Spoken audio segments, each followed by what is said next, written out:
দিব্যত্রয়ী চ্যানেলে আপনাদের সকলকে স্বাগত। অচিন্ত্য কুমার সেনগুপ্ত লেখা পরম পুরুষ শ্রী শ্রী রামকৃষ্ণ থেকে পাঠ, আজ পর্ব ৬৮। ওম স্থাপকায় চ ধর্মস্য সর্বধর্মস্বরূপিণে অবতারবরিষ্ঠায় রামকৃষ্ণায় তে নমঃ। দক্ষিণেশ্বরে যিনি আছেন তার আর এক নাম দক্ষিণ ঈশ্বর।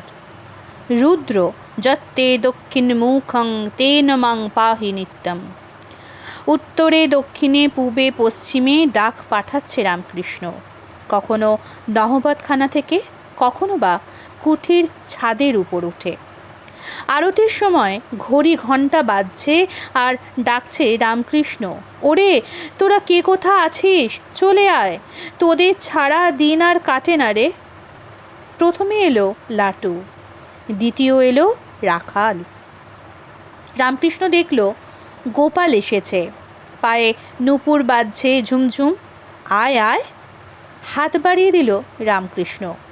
আর রাখাল দেখল স্নেহ শান্তির সুধাসত্র বিছিয়ে মা বসে আছেন, ঝাঁপিয়ে পড়ল কোলের মধ্যে, কখনো তার গায়ে হাত বুলায় রামকৃষ্ণ বা স্তন্য পান করায়, গদগদ ভাসে, কখনো বা ডাকে গোপাল গোপাল, কখনো বা যদি দেখতে না পায় গলা ছেড়ে কান্না ধরে, আমার ব্রজের রাখাল কোথায় গেলি। যখন আসে ক্ষীর ননি খাওয়ায়, কত খেলা দেয়, কখনো বা কাঁধে করে নাচে। 18 বছরের জোয়ান মরদ, বিয়ে করেছে, মনে হয় যেন অবলা শিশু। পড়াশোনায় মন নেই, মানে না গুরুজনদের। সবচেয়ে আশ্চর্য, নতুন বিয়ে করেছে অথচ শ্বশুর বাড়ি যায় না। কান্তিমতী কিশোরী স্ত্রী, এতটুকু টান নেই। কোথায় যাস তুই রোজ রোজ, বাপ হুঙ্কার করে উঠল। ব্রাহ্ম সমাজে যেত খুব আগে আগে, সেখানকার প্রতিজ্ঞাপত্রে স্বাক্ষর করে এসেছে নিরাকার ও অদ্বিতীয় ব্রহ্ম ছাড়া আর কারু ভজনা করব না। এসবে তত আপত্তি ছিল না আনন্দমোহনের, কিন্তু তিনি তো জানেন কোথায় আজকাল ছেলের গতিবিধি। ব্রাহ্ম সমাজে মিশে কেউ তো আর বিভাগী হয় না, কিন্তু যেখানে এখন সে যাওয়া আসা শুরু করেছে সেখানে যে এক বিশ্বভোলা বাউন্ডুলের বাসা, আজব কারখানা। ওখানে গেলে আর মানুষ হতে হবে না, রাখালেই করতে হবে সারা জীবন। খবরদার, আর যেতে পারবি না ওখানে। ছেলেকে ঘরের মধ্যে বন্ধ করল আনন্দমোহন। বসিরহাটের শিকরা গায়ের বলদৃপ্ত জমিদার, অগাধ পয়সার মালিক, আর ছেলে কিনা পথে পথে ভেসে বেড়াবে? কখনোই না, থাক ঘরের মধ্যে বন্দি হয়ে। এদিকে বৎসহারা গভীর মতো কাঁদছে রামকৃষ্ণ, ওরে রাখাল কোথায় গেলি, তোকে না দেখে যে থাকতে পারছি না। মার মন্দিরে গিয়ে কাকুতি মিনতি করছে, মা আমার রাখালকে এনে দাও। রাখালকে না দেখে বুক ফেটে যাচ্ছে। খাঁচায় পোড়া বনের পাখির মতো পাখা ঝাপটাচ্ছে রাখাল, বন্ধ ঘরে ছটফট করছে। সেদিন কি দয়া হয়েছে, আনন্দমোহন ছেলেকে বন্ধ ঘরে না রেখে নিজের চোখের সামনে বসিয়ে রেখেছে, নজরবন্দি করে রেখেছে। নিজে নির্দিষ্ট মনে দেখছে কি সব নথিপত্র, বিষয় সম্পত্তি নিয়ে জটিল মামলা, কাগজপত্র, পর্বত প্রমাণ। তেরছা চোখে বাপকে একবার দেখলো রাখাল, দেখলো কাগজের মধ্যে ডুবে আছেন, কাগজ ছাড়া আর কিছুতে লক্ষ্য নেই। টুপ করে সরে পড়ল আলগোছে, নিজের দেহের ছায়াটিকে পর্যন্ত জানতে না দিয়ে। পড়ে নেমেই দে ছুট এক্কেবারে দক্ষিণেশ্বরে। রাখাল রাখাল, কান্নার স্বর দূর থেকে রাখাল শুনতে পাচ্ছে। আমি এসেছি, আমি এসেছি, এই যে আমি।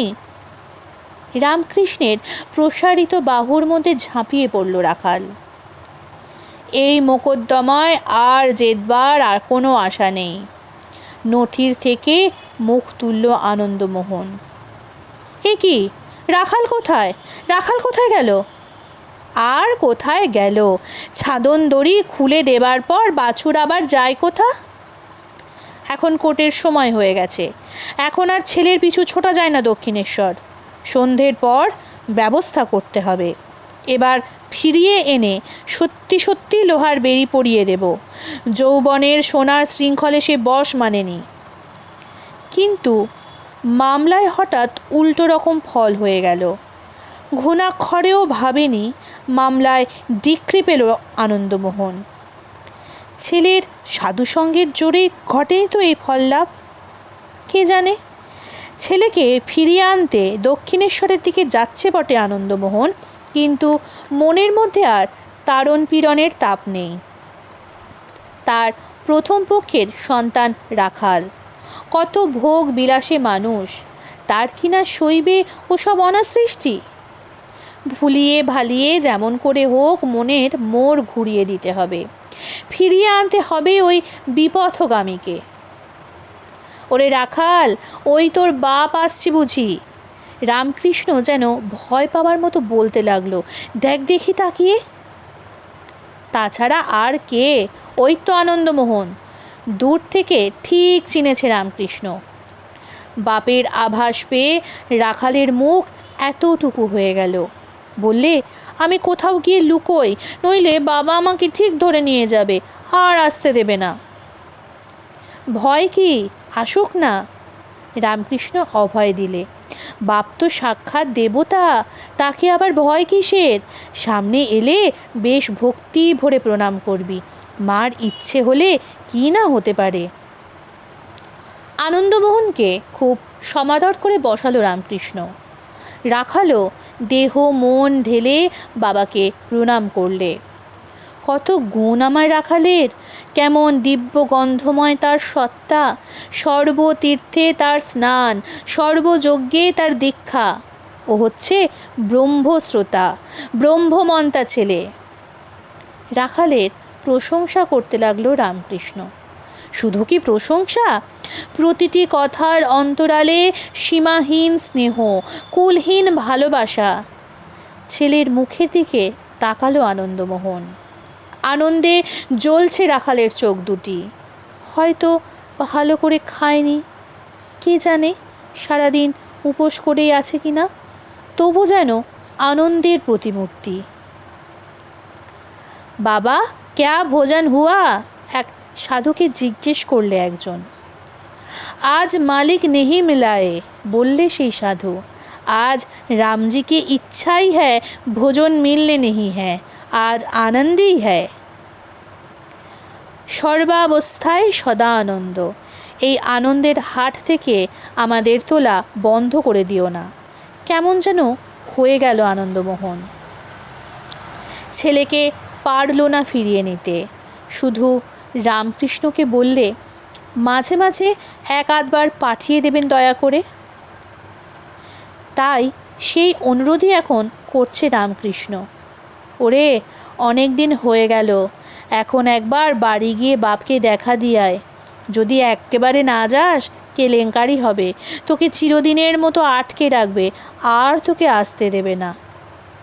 তুই তাইয়ে পাঠিয়ে দেয় বাড়িতে।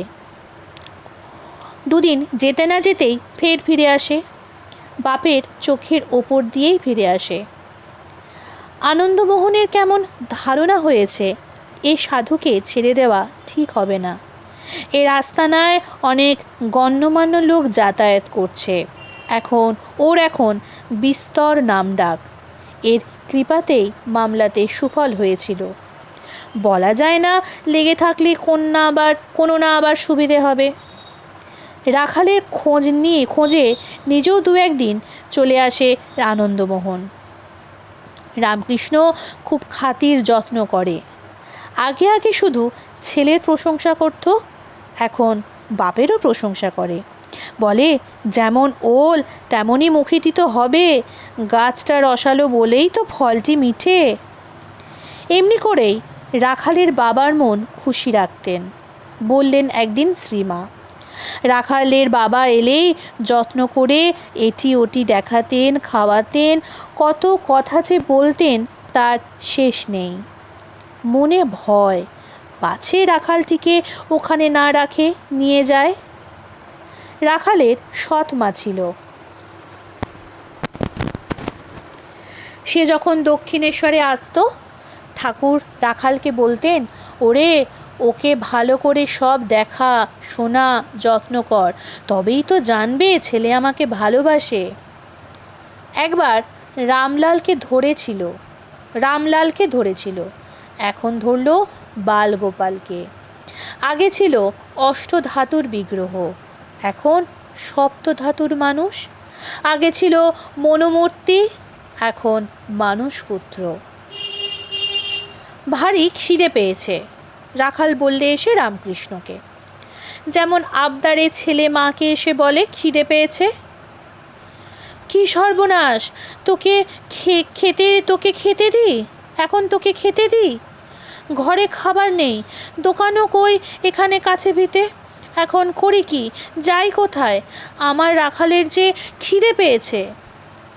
উতলা হয়ে গঙ্গার ধারে চলে এলো রামকৃষ্ণ, গলা ছেড়ে কান্নার সুরে ডাকতে লাগল, ও গৌরদাসী এসো, আমার রাখালের খিদে পেয়েছে।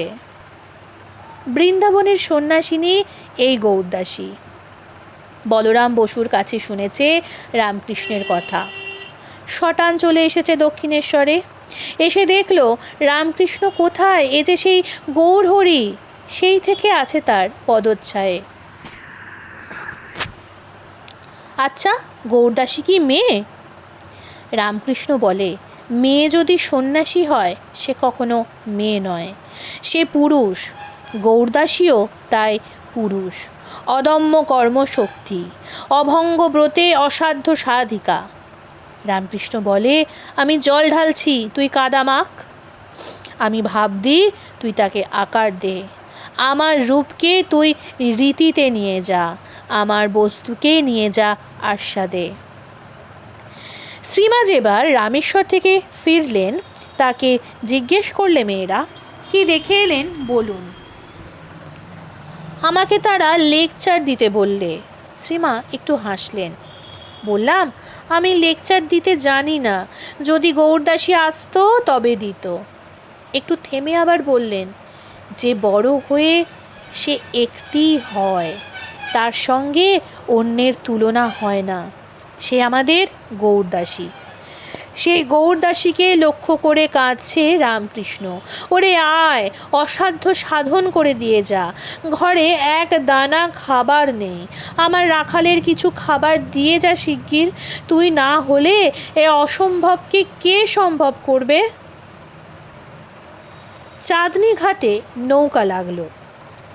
কে তোরা, কোত্থেকে আসছিস? পথে আমার গৌরদাসীকে দেখেছিস কেউ?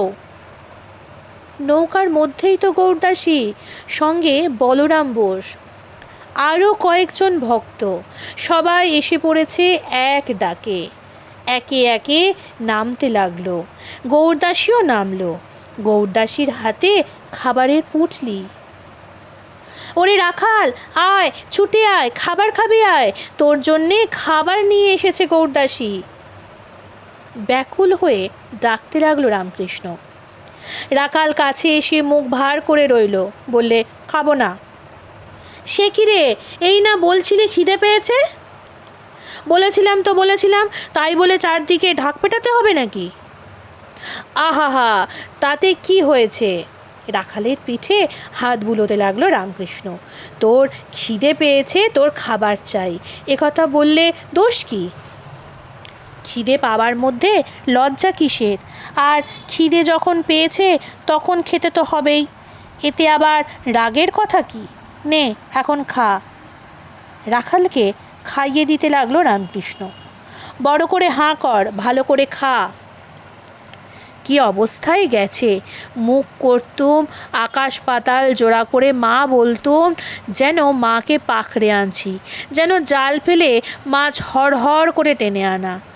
সেই গানে আছে না, খাবো খাবো বলি মাগো, উদরস্থ না করিব, এই হৃদিপদ্মে বসাইয়ে মনো মানসে পুজিব, যদি বল কালি খেলে কালের হাতে ঠেকা যাব, আমার ভয় কি তাতে, কালী বলে কালেরে কলা দেখাবো। ওম ওম নিরঞ্জনং নিত্যামনন্তরূপং ভক্তানুকম্পাদ্রিতবিগ্রহং বৈ ঈশাবতারং পরমেশমিড্ডং তং রামকৃষ্ণং শিরসা নমামি। আজকের পর্ব এখানেই শেষ হলো। পরবর্তী পর্ব আসবে আগামীকাল। নমস্কার, সঙ্গে থাকুন, ভালো থাকুন, সুস্থ থাকুন। কেমন লাগছে জানাতে যেন একদম ভুলবেন না। জয় ঠাকুর।